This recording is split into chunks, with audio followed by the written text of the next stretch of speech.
And following, one day, I abandoned it. I just couldn't manage. I realized I'm dyslexic, you see. Damn this condition. Got to solve this problem. Tom Cruise, the performer who previously had the entire globe astonished by his stunning stunt sequences, is currently quietly deteriorating unseen. Following many years of facing perilous maneuvers, he is progressively declining in his condition.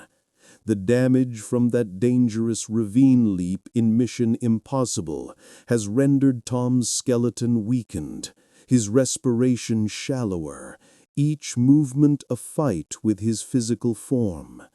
Yet the most brutal aspect is not the bodily suffering, it is the desolation enveloping the individual formerly acclaimed by all of humanity. He placed his faith in romance on 3 occasions, with Mimi Rogers, with Nicole Kidman, and ultimately with Katie Holmes.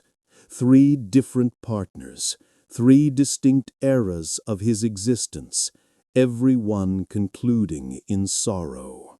Every union started with a solemn vow and concluded in quiet separation. As they departed, they took the leftover fragments of his spirit, resulting in Tom staying in a vacant home with only the breeze reverberating off frigid surfaces. Entirely as a result of Scientology, the institution Tom formerly thought provided a refuge, but was actually a hidden confinement, where belief transformed into restraints. They observed his every action, controlled who he wed, the way he brought up his kids, the way he existed. His young daughter Suri became increasingly removed, her previously bright gaze now unrecognizable. Each evening, Tom rested silently in his enormous residence, gazing at the glow of Los Angeles via the glass and murmuring internally, "What did I forfeit?" The grin that previously charmed multitudes is currently rigid and depleted, as though the globe has drained the final spark of brightness from his sight. At 63, when most opt for relaxation, he continues to sprint, continues to scale, continues to dangle from ledges, as though attempting to escape the solitude approaching from his rear. View through the conclusion of this presentation to reveal the profound anguish concealed beneath the splendor of Hollywood's most dominant figure. And prior to our start, post a remark simply to affirm that this day you retain sufficient belief to rise and progress onward. Exactly like Tom Cruise, who forfeited all, but nonetheless selected not to collapse. Before he emerged as the most in-demand cinematic hero in the world, Tom Cruise was merely a thin, reserved, and apprehensive lad. Delivered July 3, 1962, in Syracuse, New York, to a household possessing only liabilities, disputes, and shattered aspirations. The dilapidated small home on the periphery trembled each evening with the maniacal yells of his patriarch. A big person, gaze crimson from liquor, brandishing a worn leather strap that hit the child's spine like a lash on a steed. Tom huddled in the angle of the scullery, his slender shoulders shaking, moisture tracking down quietly while he suppressed the frantic gasps of terror. "You are worthless," his father bellowed, the pronouncement crashing like a tempest, etching itself onto the lad's consciousness and pursuing him for his entire existence. Every instant he perceived his father's vehicle approach, his abdomen knotted, his palate soured, and one time he retched at the threshold, immobilized by dread. Tom's mother, Mary Lee, was a delicate lady with hardened palms from laboring 3 occupations daily, clutching her 4 offspring near in the tired Louisville flat. Lacking funds for food, she penned small messages and placed them beneath the holiday pine. "You are my biggest blessing." At 12, Tom sprinted shoeless across wintry roads, distributing dailies at 4 in the morning, his palms violet from the chill, just to gain sufficient funds for his siblings' milk. His ripped footwear had openings, and he filled them with aged newsprint to retain heat. Yet his spirit sensed more chill than the Kentucky season, solitude permeating his very marrow. The household relocated 15 instances, like stray fowl pursued by gales. Switching academies frequently signified he lacked the opportunity to form bonds. Each corridor represented a new beginning. Every known countenance vanished when they relocated once more.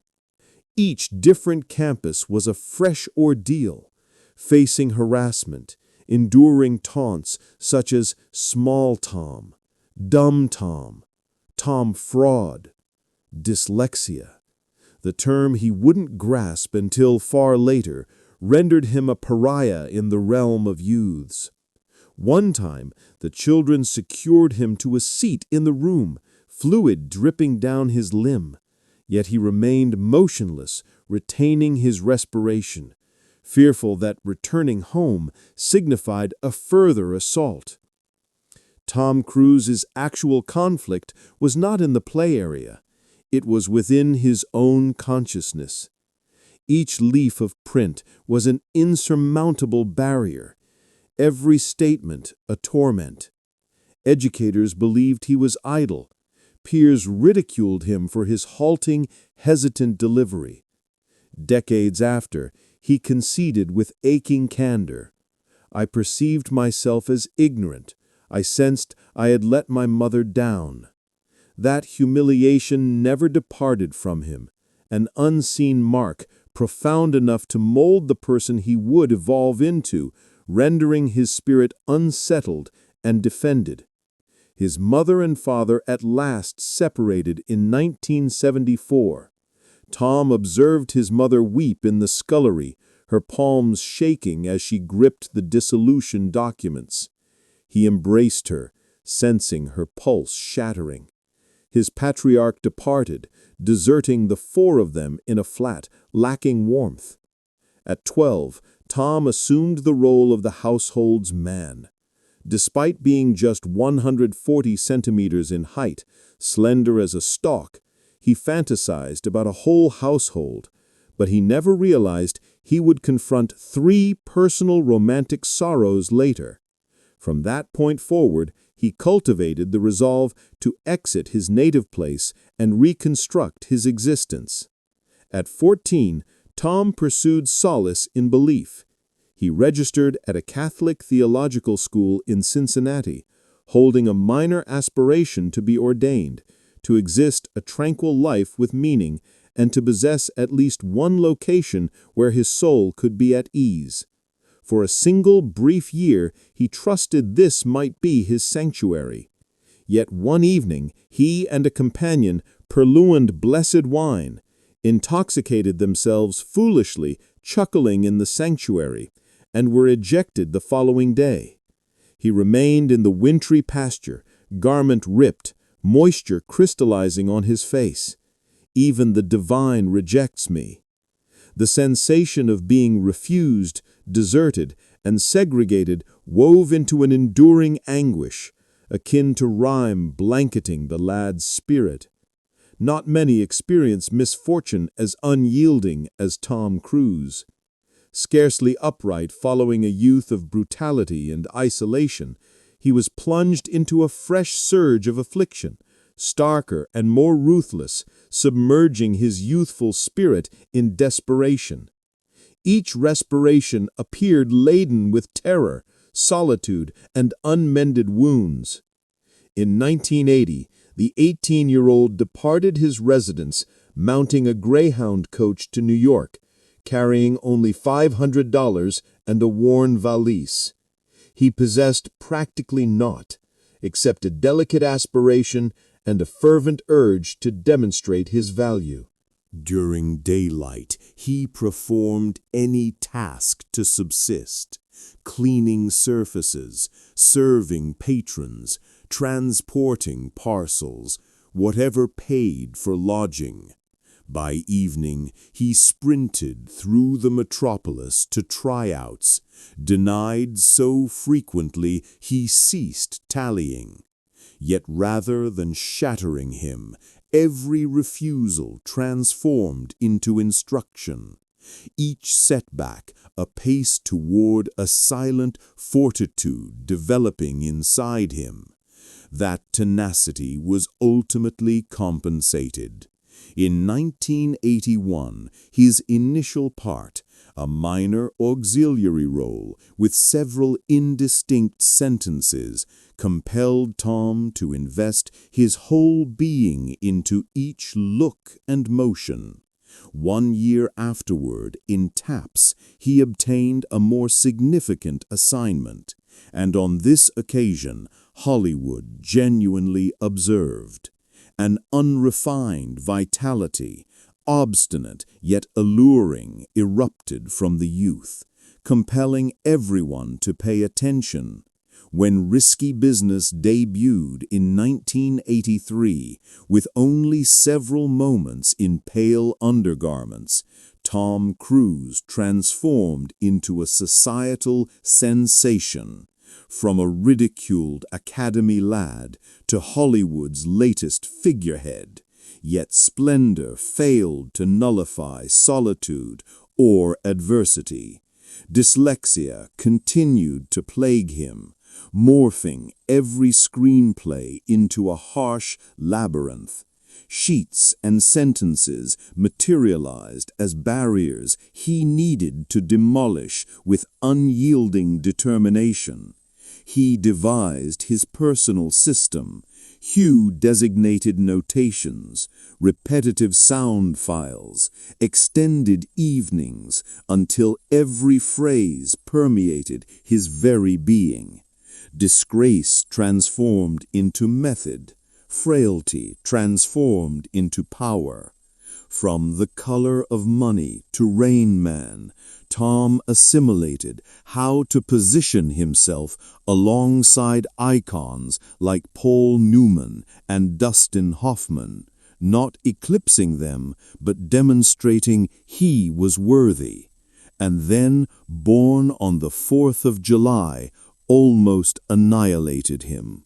Inhabiting Ron Kovic, occupying a wheelchair for periods, yelling, weeping, exposing himself completely so viewers could perceive the vulnerability underneath the resolve.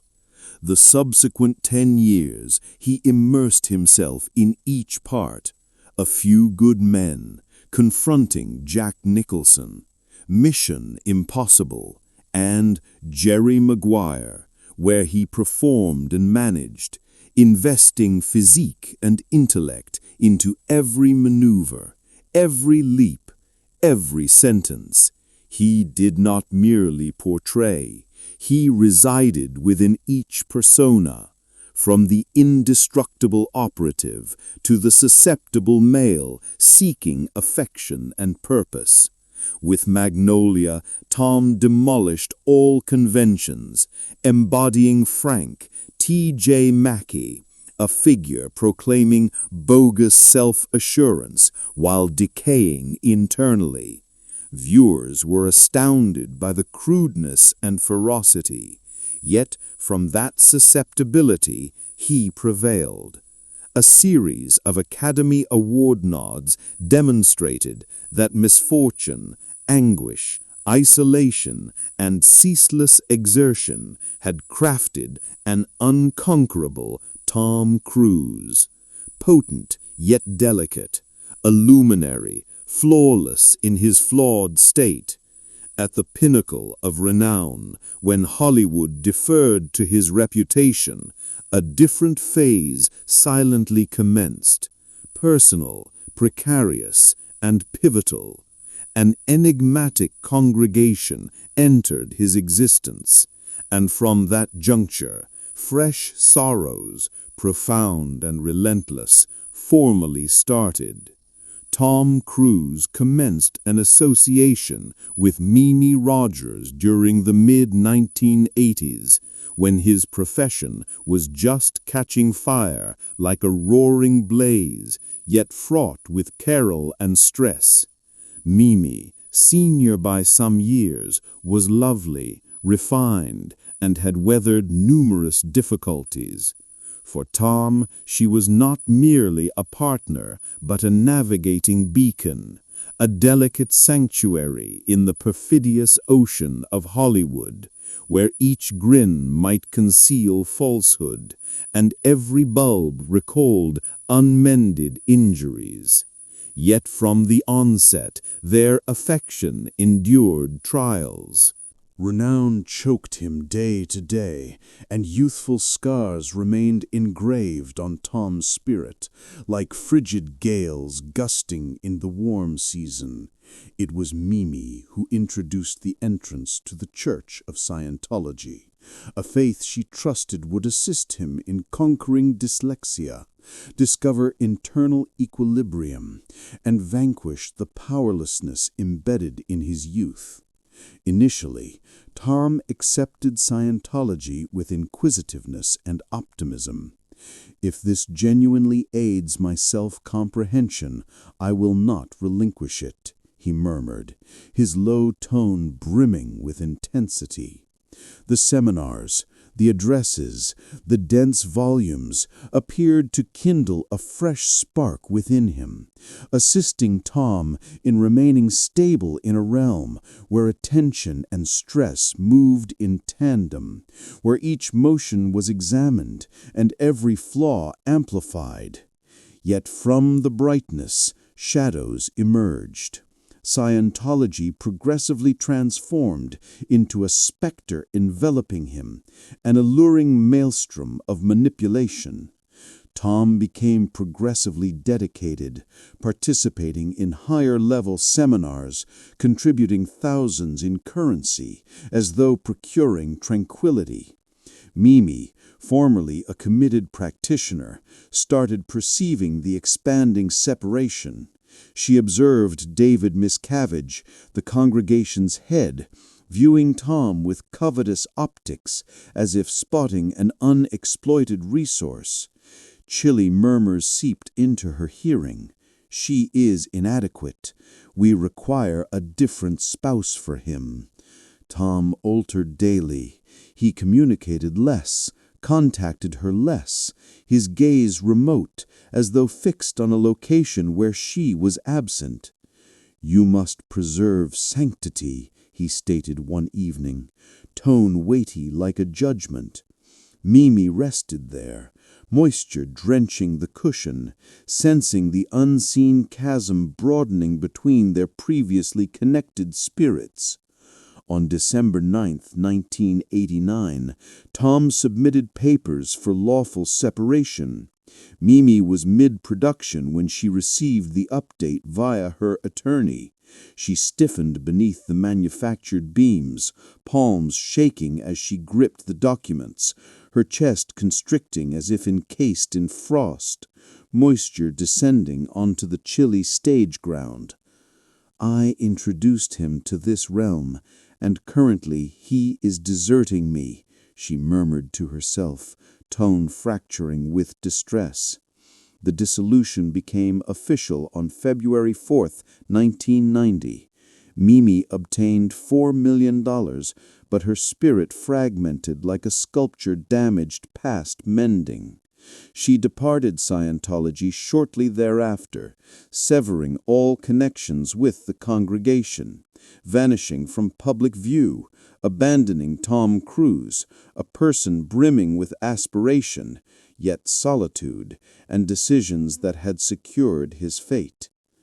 And subsequently, On the location of Days of Thunder, Tom encountered Nicole Kidman, not merely a colleague, but apparently the solution to the tranquil vision he had been pursuing. Nicole radiated not just on film, but brightened whole chambers, muting the clamor of the external environment, allowing Tom's soul to experience genuine heat for the initial instance. She was not just affection, she was a coastline, a delicate beacon in the tumultuous, perfidious ocean of Hollywood. They wed in 1990, in a sparkling ritual with just 40 intimate attendees, among them David Miscavige, the congregation's head, who afterward dispatched routine monthly presents. Tom vowed to his core, this occasion, this household, would not disintegrate. For a period, that appeared to materialize. 2 offspring, Isabella and Connor, manifested like wonders, and the residence was brimming with mirth. Household pictures displayed on the partitions, screenplays strewn on the scullery counter, late evenings when the pair extinguished the lamps jointly, conversing about minor matters. For the initial instance, the lad who had meandered through 15 academies sensed he fit in someplace, a location where his spirit could respire freely. Yet contentment failed to endure.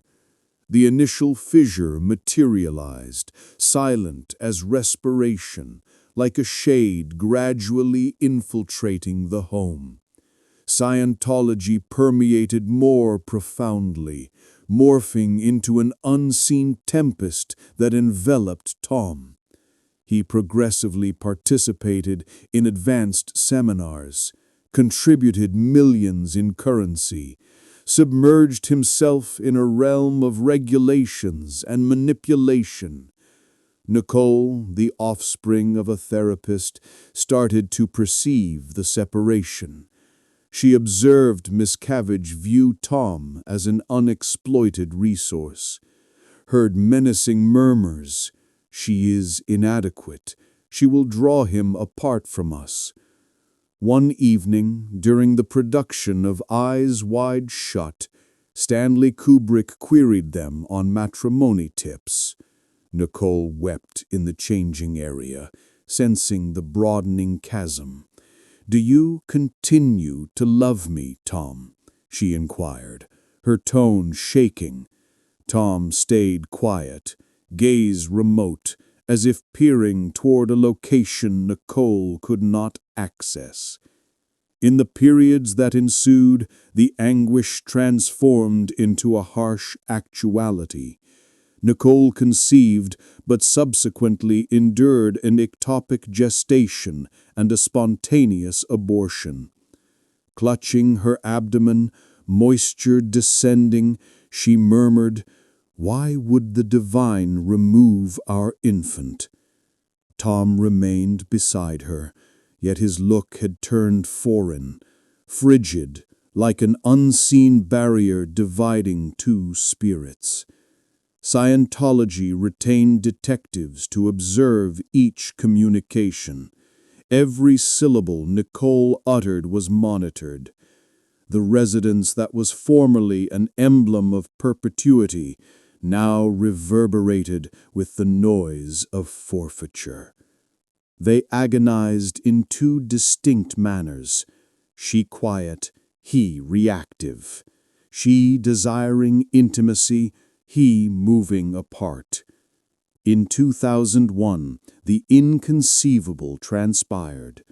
Hollywood's ideal union disintegrated. Nicole obtained the update while in Canada producing, standing motionless on location, palms shaking as she gripped the document, moisture descending onto the chilly ground. "This is not my determination," she implored through the receiver, her tone strangled. Yet Tom had submitted for dissolution on February 7th, claiming incompatible issues. The dissolution became official on August 8th, 2001. Nicole obtained $100 million but forfeited her 2 offspring. Isabella and Connor trailed their patriarch into Scientology, severing communication with their mother. She observed them from a distance, moisture descending quietly. "I continue to love you both, despite you not addressing me as Mon." On the platform receiving the 2003 Academy Award for the Hours, her grin was merely a facade. Internally, her spirit still hemorrhaged. "I forfeited my household for this," she murmured, tone shaking, as though the broken pieces of her existence still reverberated nearby. Decades afterward, in a scarce conversation, Tom pronounced a brief but weighty statement. "It was the most difficult period I have ever experienced." Not the hubris of a Hollywood luminary, but the silent exhalation of a person positioned before a reflection, understanding that regardless of how brilliant an aspiration is, it cannot conceal personal misfortune, solitude, and injuries that never mended. Precisely as Nicole's phase concluded, Tom Cruise perceived himself as a stray spirit in his own existence, meandering amid fractured vows and residents that ceased to reverberate with mirth. Subsequently, Katie Holmes materialized, youthful and luminous, like a delicate ray of brightness penetrating the gloom, rousing optimism that affection could be rekindled, that the fantasy of a household was not completely interred. Yet was that illumination potent enough to rescue a spirit previously fragmented? Possibly the reply remained negative. In April 2005, beneath the dazzling strobes of the War of the Worlds media exertion in Europe, Tom Cruise observed Katie Holmes for the initial instance. The 26-year-old female, with gleaming hazel gaze and a bashful grin, murmured to her companion, "I formerly kept his image on my chamber partition." Tom, 42, his spirit still mending from Nicole, sensed he was hit by electricity. Merely periods afterwards, he leapt on Oprah's sofa, yelling, "I am in love," and drew her upward to move. Katie flushed, yet her optics gleamed like a youth obtaining a long-anticipated present. The press dubbed them Tomcat, Hollywood's ideal pair, and for an instant the globe appeared to trust in that fantasy. In 2006, they held nuptials in an Italian fortress, glimmering with brightness and opulent ceremonies, everything interlaced with the term eternity. Periods prior, Suri had entered the world. In those initial pictures, Tom was not a cinematic hero, but a patriarch, clutching his offspring with a gentle look and expression the globe had never witnessed from him. Katie described maternity as the biggest blessing, and Tom trusted paternity was deliverance. He had previously been unsuccessful in maintaining a household, but currently he desired to compensate for it. He believed he had discovered the tranquility he had craved his entire existence. Nonetheless, as the fantasy materialized before the populace, shadows silently reappeared. Katie, the young woman who formerly displayed Tom's image on her chamber partition, now resided in a realm excessively luminous to perceive herself.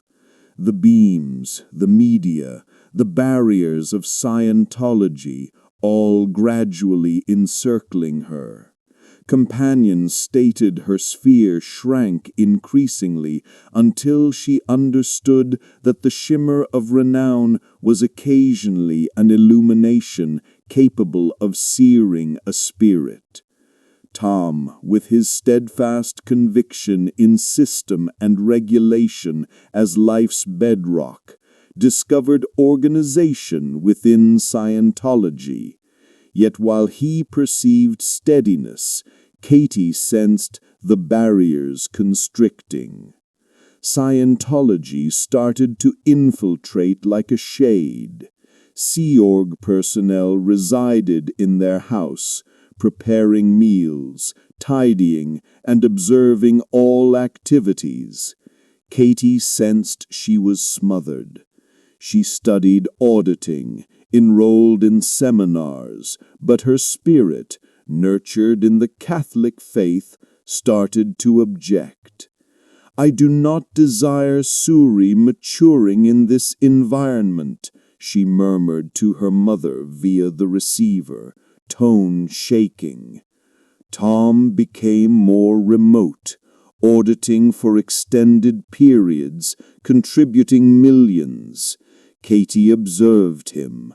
The person who formerly leapt on a sofa for her, now merely a specter of the congregation. In 2011, Katie initiated preparations.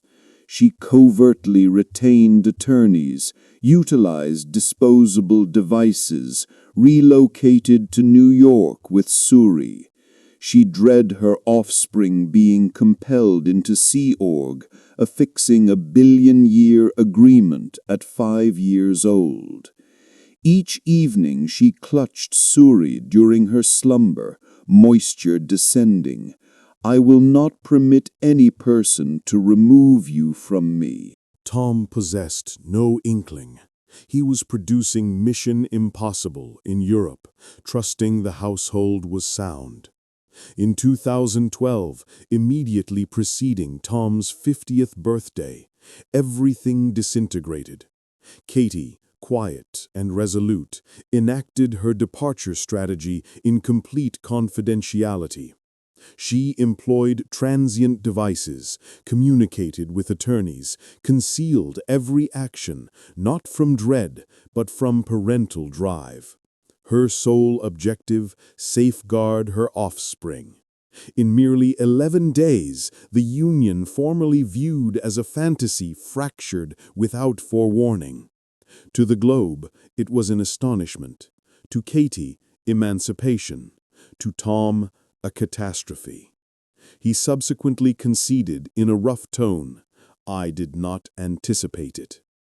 Tom was located in Iceland when he obtained the update from his attorney. He remained motionless on location, palms shaking as he gripped the document, moisture descending to the ground. Katie submitted, he informed his representative, tone strangled. The dissolution became official just 11 days afterward, a Hollywood benchmark. Katie secured principal guardianship of Suri. Tom remitted $400,000 annually, but could see her merely 10 days monthly. He litigated publications for asserting he deserted his offspring, yet in his spirit he understood he had forfeited her. The individual who formerly challenged physics, leaped from high-rises, and gripped aircraft fuselages was currently vanquished by the burden of his own soul.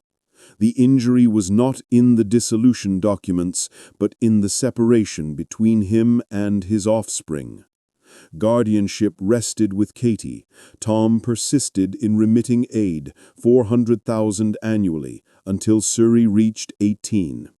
In documentation, he was a dutiful patriarch. In actuality, he gradually turned into a specter, a dim sound from a distance. Katie fled the torment.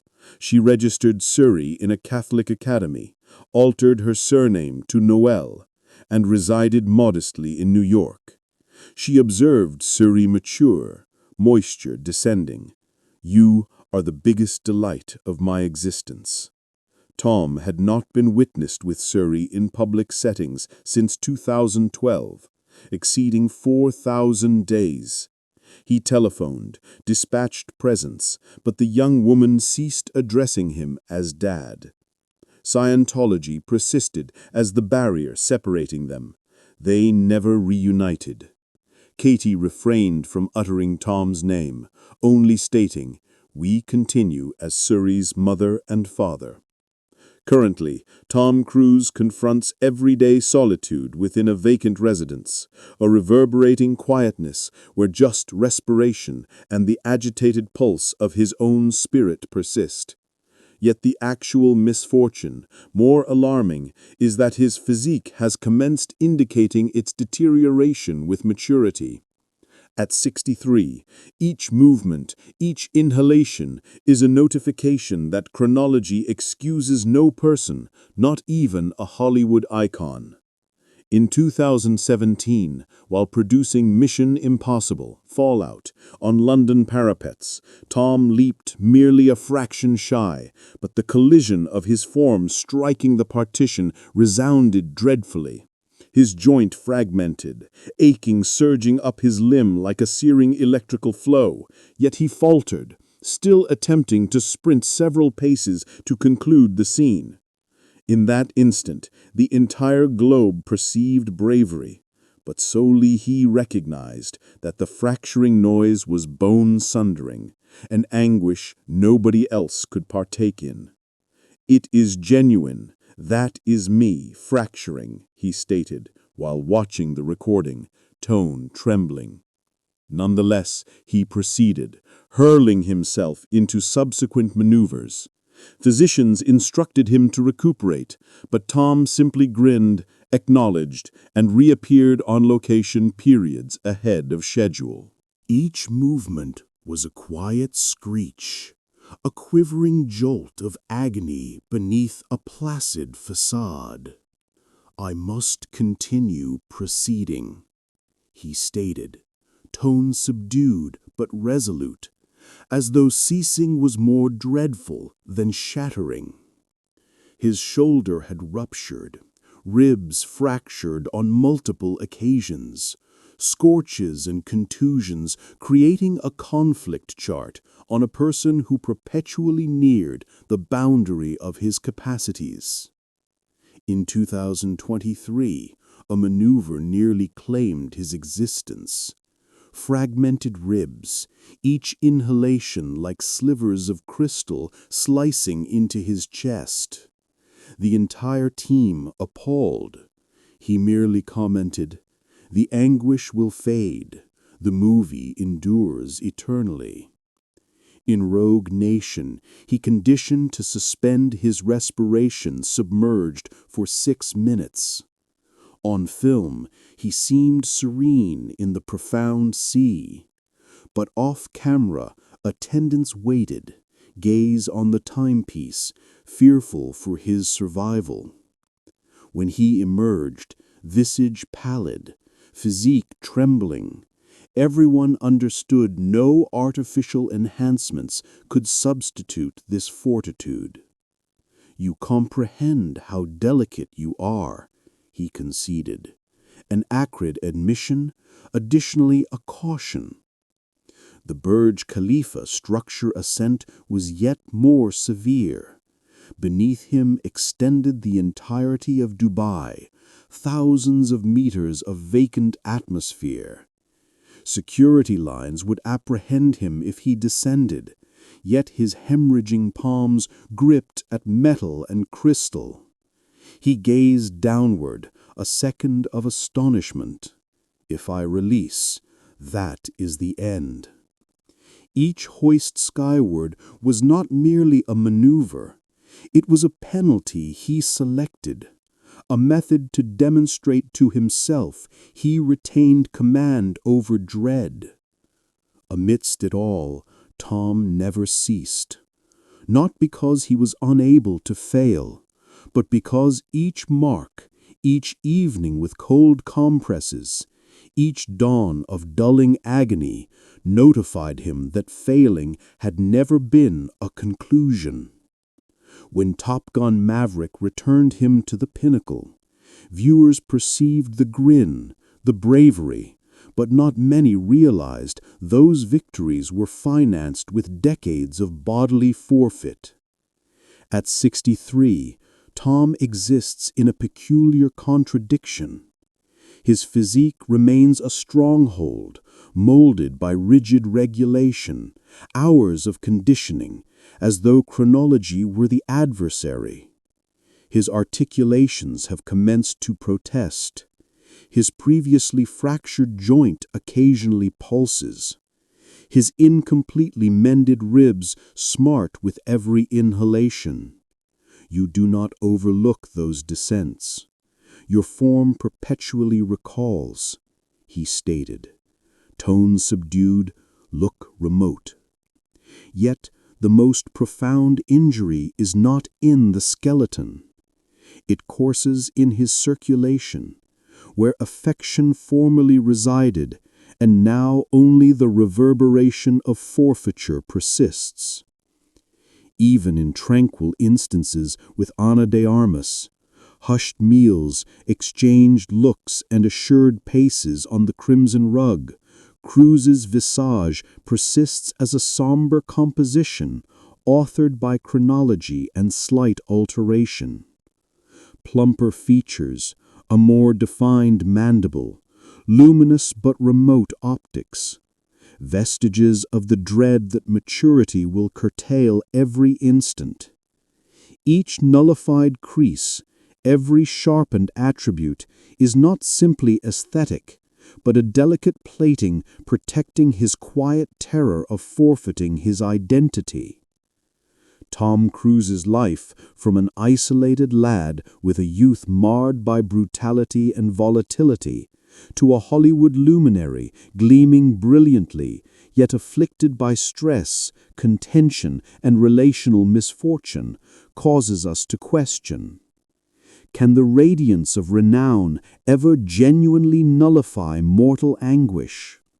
Can a spirit previously fragmented ever discover tranquility when existence is tethered to renown, reputation, and arduous decisions?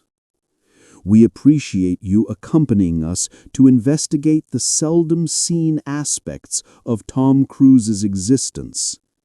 If you perceived this narrative as poignant and wish to persist in uncovering the misfortunes and biographies of different luminaries, please select subscribe and activate alerts so you omit no presentations. Every subscription, every distribution assists us in proceeding to narrate authentic, emotive accounts regarding the individuals concealed by the glare.